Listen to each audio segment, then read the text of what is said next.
हमारे उज्बेकिस्तान पे इसको कहते हैं बेशिक, और तुर्की में बेशिक ताश कहते हैं, टीम का नाम है, फुटबॉल टीम का नाम है। और बुखारा में इसको कहते हैं गावारा। जो बच्चा पैदा होता है हमारे उज्बेकिस्तान पे, ये स्मॉल लकड़ी वाली चीज होती है, नॉर्मली वॉलनट की, जो अखरोट की जो दरख्त होती है उससे बनाते हैं।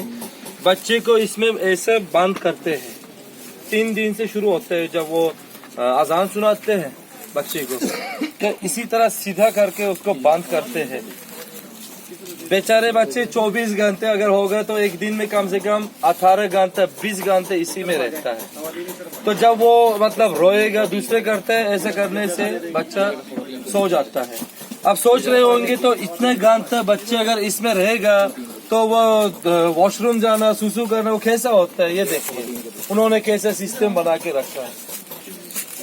देखिए इसके नीचे स्मॉल वो जो डिश होता है जो बाहर जाता है, इसी के अंदर से नीचे चले जाता है, और लड़कियों के लिए ये होता है। इसको हम कहते हैं उज्बेकिस्तान पे बेशिक, बुखारा समरकंद में उसको कहते हैं गावारा। ठीक है। नॉर्मली बच्चे 3 दिन से कम 3 साल तक इसमें बड़ा होता है।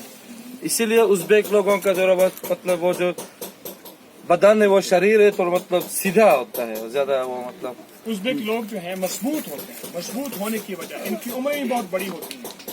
उसकी वजह यह है कि पहले दौर में औरतें बच्चे को बांधती थी, याद है?